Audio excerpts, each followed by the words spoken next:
My name is Tyler Adams, and I am the co-founder and CEO here at CertifID. And we are very excited about a session that we have today to help elite title agents show their value. And we are really excited to go through a series of topics today around growth opportunities in the second half of 2024. It's been an interesting year with lots of predictions throughout the year of what might happen or might not happen with interest rates. And I think we're starting to get a little bit clearer on where they're headed. And so we've got a great guest today that's going to talk through some of the ways that he thinks you can take advantage of those growth opportunities still in the back half of the year. And then we're going to transition to think about with those growth opportunities, what security best practices or what things might you need to do at the same time to protect your business throughout a stage of growth. And so our speaker today is Sam Trimble. Sam has been a great friend, a great leader, somebody to watch in the industry. Currently at F&F. He started his own title company years ago and has just really become a great voice in the industry for how he navigates the landscape from a really human first approach. And so his energy is always high. It's always exciting to have a conversation with him. Unfortunately, he had a circumstance with his family that prevented him from being able to be here live today. But we had the opportunity to sit down with him just the other day and get him on camera and record his thoughts for this. So apologies. He was very apologetic that he wasn't able to be here in person. But we're going to go ahead and we're going to listen to him and some of the questions that we asked him. And then I'll come back on and we'll re-engage as a group. I'll answer any questions and continue the webinar with some more details, again, from more of the security side of things.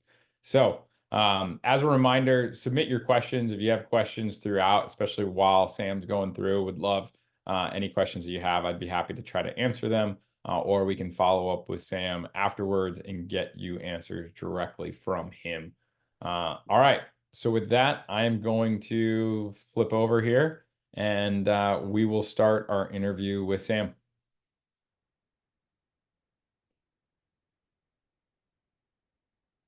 So I think of right now for independent title agents, even for real estate agents and lenders and everybody in the industry, is a time to sit down, look at what's worked, what hasn't worked, and then make the necessary adjustments. And you kind of mentioned three things that I think about, and really it's as simple as online reputation, customer experience, and AI. I think those are the three things right now that we should all be focusing on. And there's a ton of things that can fall in those buckets. The online rep thing is really interesting to me because a few years ago I'd start talking about that with title agents and they were like, dude, Sam, nobody's Googling me. I'm not worried about that. We got to find other ways. And then we've started to see that we have the most educated consumers in the history of the world, really. We have all of the information in the world in this thing at our fingertips. And so they are checking up on what they're told. They are questioning people, which is a good thing, right? There's a statistic that I love that I talk about all the time, and it's that 79% of people trust online reviews more than they do recommendations from their friends and family, right? How crazy is that? So 8 out of 10 people would rather see a star rating on Google than have me tell them, oh yeah, this is my favorite sushi place, or this is the place where you should close on your next real estate deal.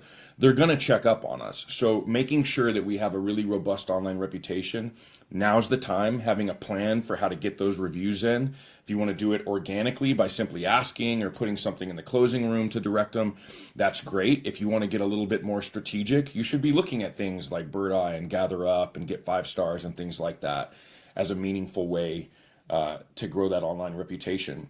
And I see kind of Google as the foundation. I don't care what kind of business you are. I know we're not a shoe shop. I get it. But people are also looking. When a realtor or a lender says, hey, this is my buddy Sam at XYZ Title Company, we're going to close there. It used to be that they're like, okay, just tell me where to go and when to be there. Now I feel like it's a lot more like, well, who is that person? Why do you have a relationship with them? Are you getting something for sending me there? Don't I have a choice, right? There's all these questions. So I used to tell my real estate agent clients and my lender clients, hey, I know you're putting your reputation on the line when you send people my way. So I want you to know that we've worked really hard to have a fantastic online reputation so that when your clients check up on you, they know you've sent them to the right place, right? That's a whole nother level of service to our clients and customers. A lot of consumers, three quarters, a little over three quarters, 76% of consumers make decisions based on social media. Like their purchasing decisions come from that. So when they see companies that have a great culture, that give back to their community, that have a depth and breadth of experience that maybe is unparalleled, you stand a much better chance of them saying, okay, well, Sam and Sam's title company, that sounds good. I'm cool with that. Instead of there being a little bit of pushback. I think we're getting a lot better at an industry as far as, digital advertising and engagement. And there were things that I did in the past, like retargeting, right? I'd upload a list of all of our clients and customers, maybe some of our prospects, our past clients and customers, realtor clients, lender clients, and I'd start running retargeting ads through something like AdWorks so that when they were on CNN, MSNBC, CNBC, Fox News, Wall Street Journal, Lowe's, Home Depot, when they were on those websites, they were seeing ads about our company. And we were a local company. It's not like we were this national company. We were in a couple states in Texas and New Mexico. But when you see a company that you know locally on a website like that, all of a sudden there's this even higher elevated professionalism. And so there's lots of little things like that that you can do that are very affordable right now to grow that reputation and maintain that kind of level of professionalism. The world of social media, digital advertising, and Google has really like leveled the playing field for businesses. So online reputation is that first key for me. And I think it's something that's really important. And frankly, a lot of it you can do for free. Go get control of your Google profile, add some pictures, add some photos of the office, reply to all your reviews, make sure your times and your contact info and connection to social media are accurate. And all of those things would take you like 15 or 20 minutes and cost you nothing. And all of a sudden Google will be like, hey, Sam's title company is active. We're going to start to serve them up a little bit more. So I think things that we can actually do today, in just a few minutes, especially if it costs little to nothing, are the things we should be focusing on, especially when it comes to online rep. The really powerful thing about having conversations about hard but really important things like wire fraud is this is an opportunity for a title agent to be a hero, right? So if this title agent, lets their realtor, lender, and buyer seller, and this is what it looks like. This is the things to be aware of. These are the ways we're protecting you by partnering with somebody like Certified. When that person then sees one of those things happen, right? All of a sudden they're like, oh my gosh, you literally saved me. So now you have a fan for life, but also someone who's like a disciple. You think they're not going to go around telling their family and their friends, like, oh my gosh, I almost lost my life savings, but because I was working with this incredible group at XYZ, we closed on the house and they saved me. And so you've had this opportunity not only to serve another human in a really powerful and impactful way, like protecting them and being their superhero, but you've also created a client and a disciple for life who's never going to not talk about you. So I think talking about those things from the very beginning, whether it's on the website and email communication, I think is really important. A great title agent website to me is one, updated. I've said this before and I've gotten some flack for it, but we're the title industry. In the title industry, we research the past, right? And because of that, sometimes I feel like our marketing technology, like advertising, sales strategies also can sometimes live in the past. So take a look at your website today and compare it to one of the last websites that you went on that's unrelated to the industry that you had a good experience. If it can't compete at all, that means it might be time for an overhaul.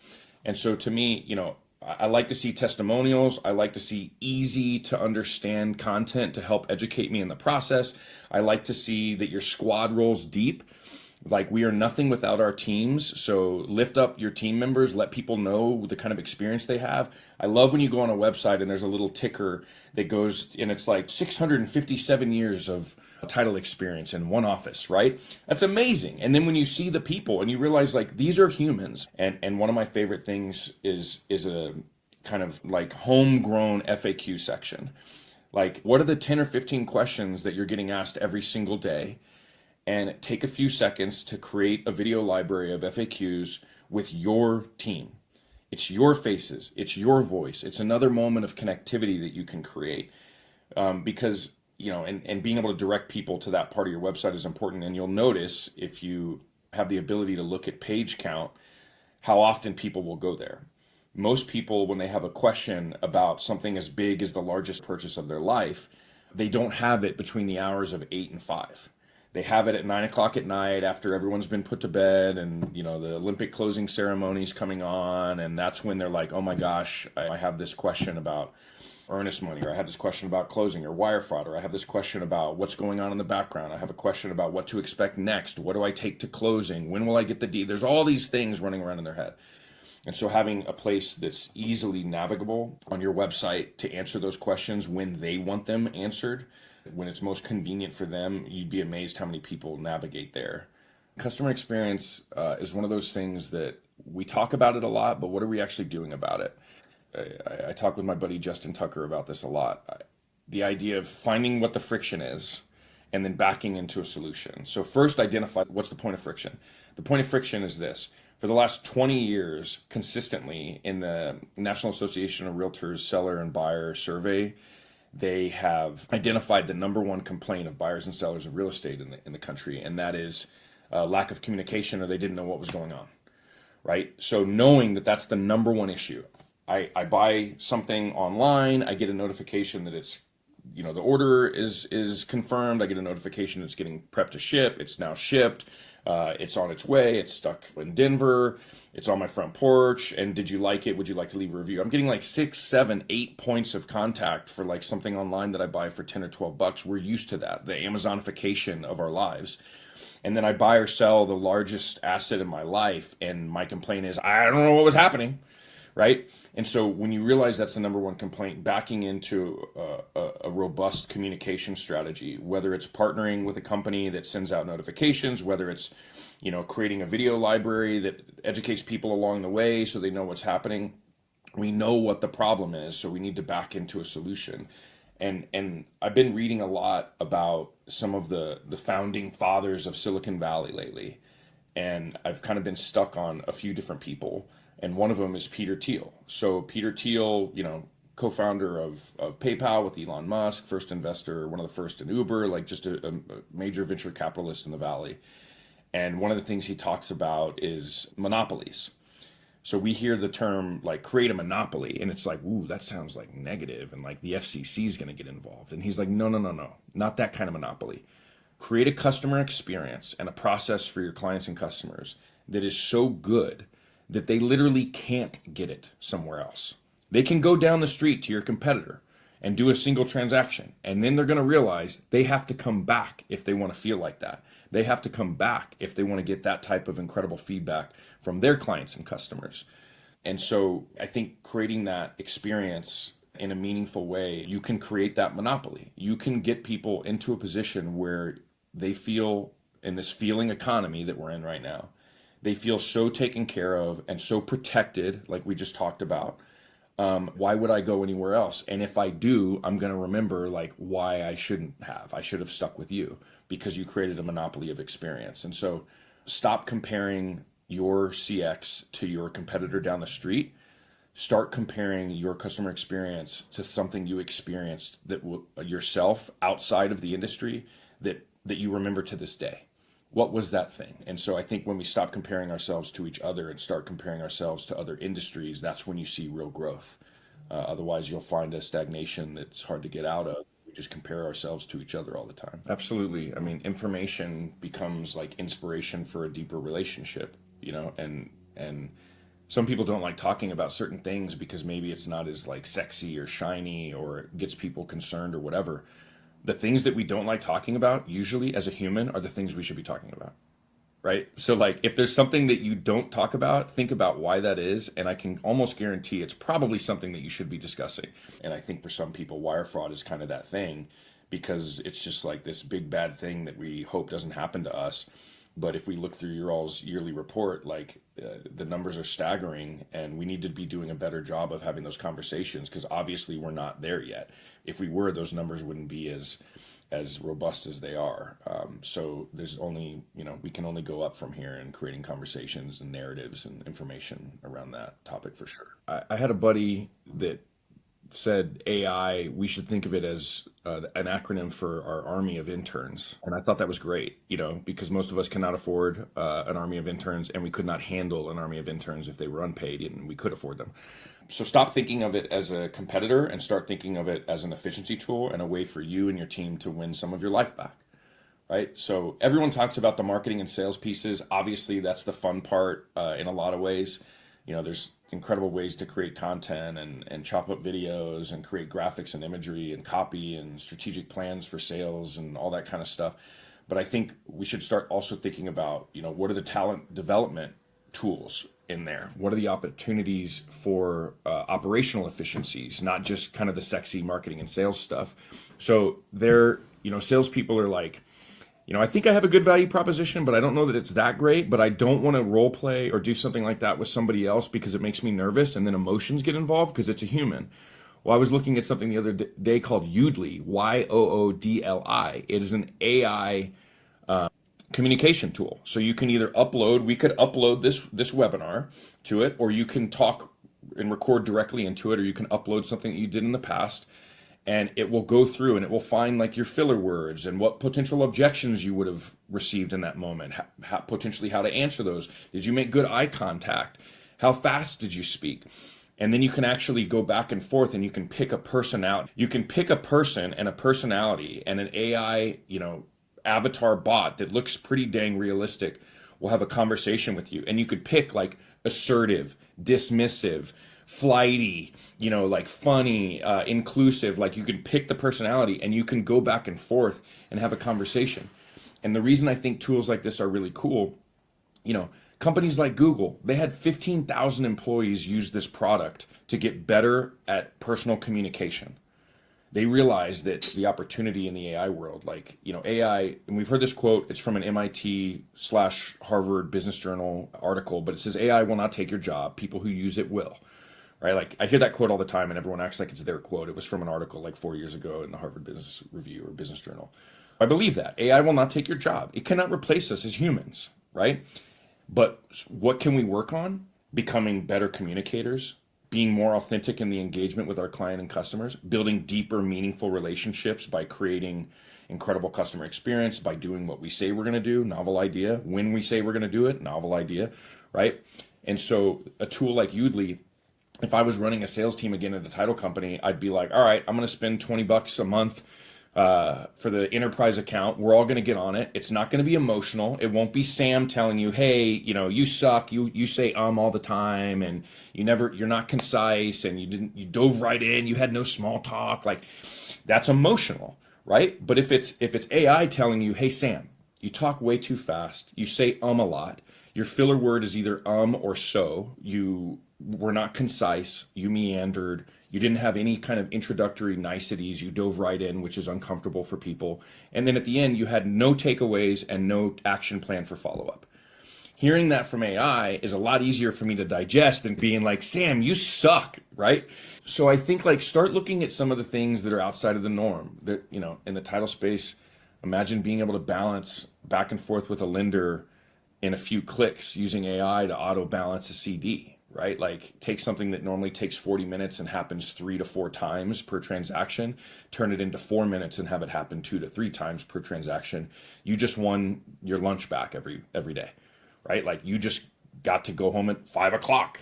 Like, wow, there's tools for that. I think not just looking at marketing and sales, look at HR, talent development, and operations. And those things can get really sexy really quick when you don't have to come in on a Saturday, when you get to take a lunch, when you get to leave at 5. Basically, 9 out of 10 CEOs, Fortune 500 CEOs, say that AI is a mainstay of the future of their business. If they're saying that, we should probably be listening. They're not saying, oh, it's going to be helpful, or, oh, yeah, we think it could be something. They're saying, no, it's a mainstay of the future of having a successful business. So we should listen to that and figure out ways to implement it ourselves. We will not be replaced. And the better we get, the better our business does. And frankly, the better our lives are. So I think there's a lot of implementations for AI that are meaningful, more than just, going into chat and creating a couple social posts or something like that. No, I think we're almost there, right? we're almost there, and we're all in this together. Be kind to one another. Recognize that things will not always be easy, but nothing worthwhile ever was. So let's make it happen together. And I think the best is probably, or certainly, the best is yet to come for our industry and hopefully for the world. So here we go.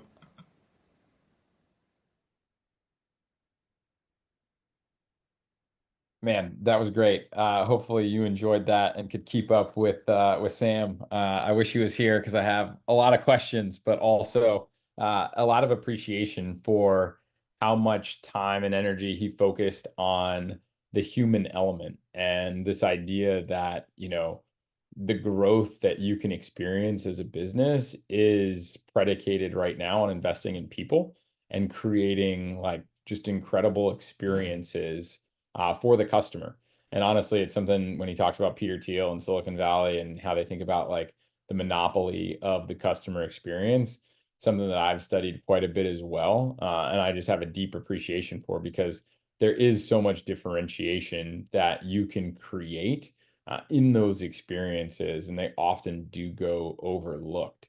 And hopefully you're looking up, there's quite a few of those AI tools that he's talking about now for human training, sales training, interactions. And I think that we're entering a really unique time frame where the tools are certainly at your fingertips to be able to do a lot of that stuff. It's just a matter of whether or not you're willing and curious enough to take advantage of it. So that was great. Really appreciate Sam. Again, if you have questions at all on anything that he presented or want to discuss further, please share them.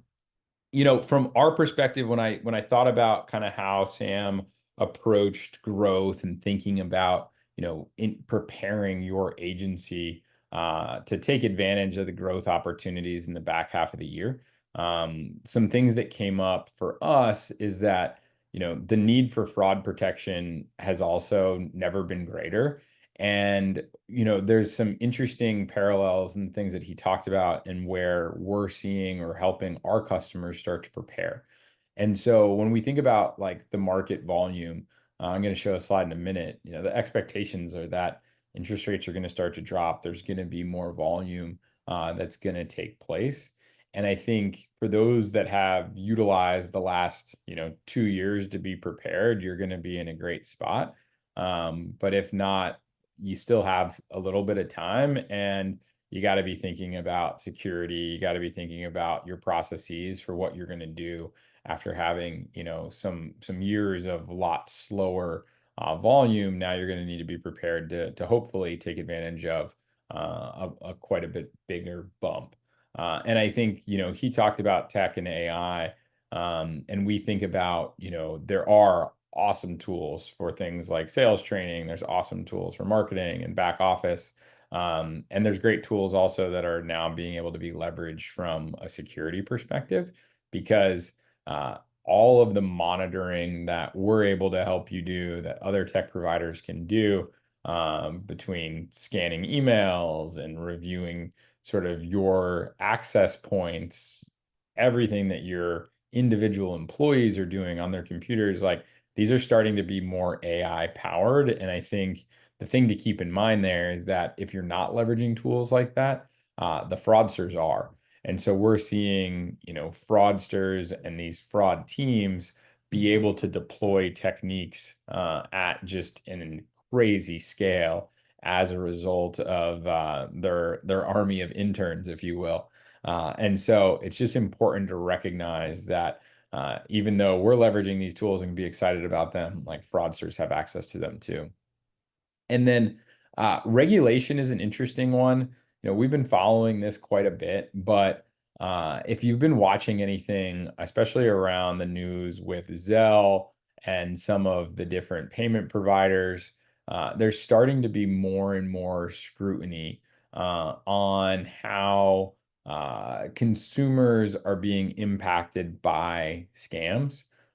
And there appears to be a pretty big wave in motion to hold businesses more accountable for when consumers get impacted by these types of scams. And so, as an industry that is responsible for huge dollar values and lots of money moving in and out of escrow accounts, we're very cognizant of the fact that if we do not continue to show our desire to protect those consumers, a willingness to continue to lean in and support them, I just think that the risk of regulation is going to continue to increase if we don't approach it first and foremost. So just something to keep in mind. I mentioned interest rates. We've talked about this a bit. Obviously, the Fed has come out recently and made some predictions that their next meeting in September is most likely going to see a rate cut. And then that's expected to continue through to 2025.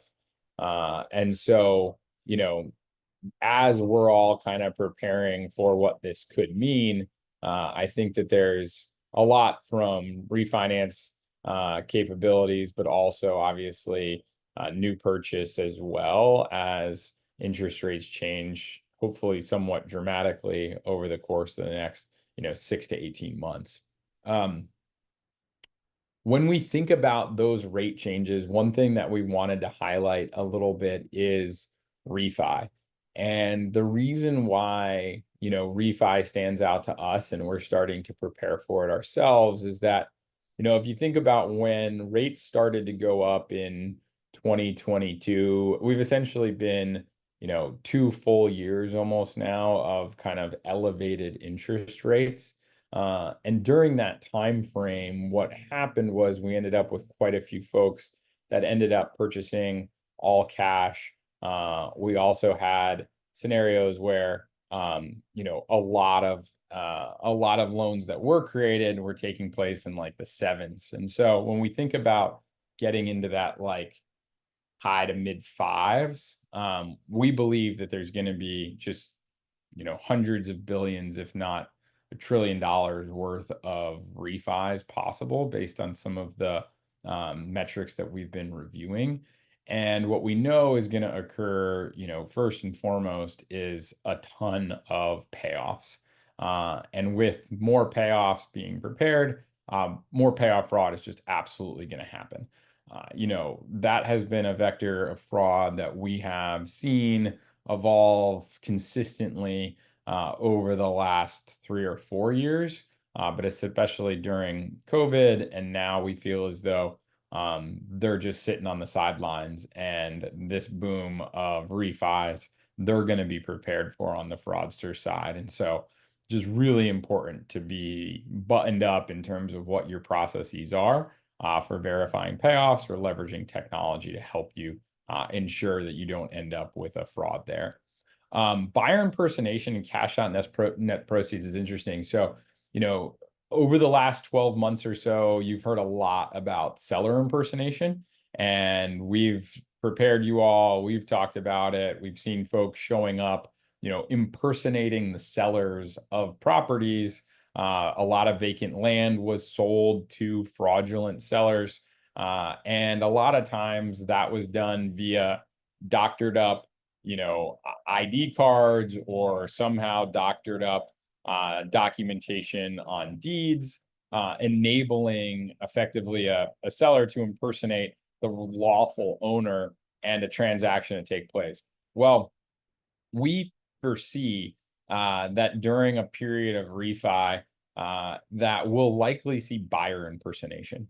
And so if you think about it, they're going to be able to do the same scams that they've done on the seller side, but they're going to go and essentially impersonate whoever actually owns that mortgage. And we'll be able to then have the ability to have cash out kind of net proceeds that could be directed towards them. And so, just given the boom that we've seen in how they are faking identities, creating synthetic identities, showing up in real life, trying to impersonate someone, we believe that that tactic is going to be really easy to leverage in a refi. And so we just want to prepare everybody as best as possible to start thinking about this. We always say that like fraudsters are quick and they'll move fast, and they're definitely preparing for this. They know that there's going to be a lot of volume, there's going to be new tactics that they can deploy, but they're also aware of the fact that, because we've had lower volume for the last almost 2 years, that a lot of the organizations aren't as prepared for it either from a personnel perspective. And so what's going to happen is going to be, likely quite a bit of increase in volume. When that volume increases, people get stressed. They're spending more time at their computer. They're not leaving at 5 o'clock like Sam might have thought, because they're going to be stretched thin, and teams aren't going to be able to ramp fast enough. And that's when mistakes are going to happen. And so these are things that you should just be starting to think about, starting to prepare your team for, making sure that your processes are in place so that you really can be prepared to take advantage. We'd love to see all of your businesses grow significantly in the back half of this year and into next year, but we don't want to see that happen and at the expense of a fraud getting perpetrated against your business. So just wanted to call those out as areas to really be prepared for. And to drill down into that a little bit further, we've actually been developing a guide to secure your refinance transactions. So if you've got a smartphone on you now and you want to get a copy of this guide, you can pull it out. You can scan a picture of this QR code. We will then send you a copy as soon as it becomes available, starting on September 16th. So really excited about this. It's going to be a great resource for you. It's going to help you understand all the different ways that you can leverage certified, but also just secure your own operations to make sure that each of those areas where refinances are going to impact your business, you will ensure it from being also impacted by fraud. All right. Looks like there was a question, but I'll check up on that here in just a second. Okay. So the next thing that I wanted to bring to light is just our next two sessions. So Sam wasn't here today, so this one will end a little bit short, but we've got two amazing sessions coming up. So on September 11th at 11 a.m. Eastern, Jeff White, the author of a book called Rinsed, he's an investigative journalist for the BBC. We actually had the pleasure of meeting him last year live. He came and did a speaking engagement with CertifID in Austin, Texas. He uncovers like some of the biggest global scams and crime networks and is an incredible speaker, really funny guy. You will not want to miss this opportunity to spend some time with him. So please put it in your calendar. We'd love to see you on September 11th. And then the following month, we've got Diane Toom from Alta on October 9th at 11 a.m. We will also be making a donation to the Good Deeds Foundation for every single attendee. So please come. She'll be a great one to have on live. Bring your questions. We can ask them all to her and get a sense. I think a lot's going to change between now and October 9th. So I think it's going to be a really exciting time to get to speak with her and think about how Alta is helping to position the industry for success going into 2025. All right. Let us know if you have any feedback. It looks like somebody mentioned scanning the QR code, but it didn't work. We will reach back out to you and make sure that you have that, Robert. So thanks for letting us know. Again, sorry it was short today. Unfortunately, we didn't have Sam live, but we'll give you 30 minutes back in your day. Thank you all so much for showing up. We really appreciate you. Send us your feedback or future topics that you'd love to hear more about, and we'll look forward to catching you next month. All right, everybody, have a great day.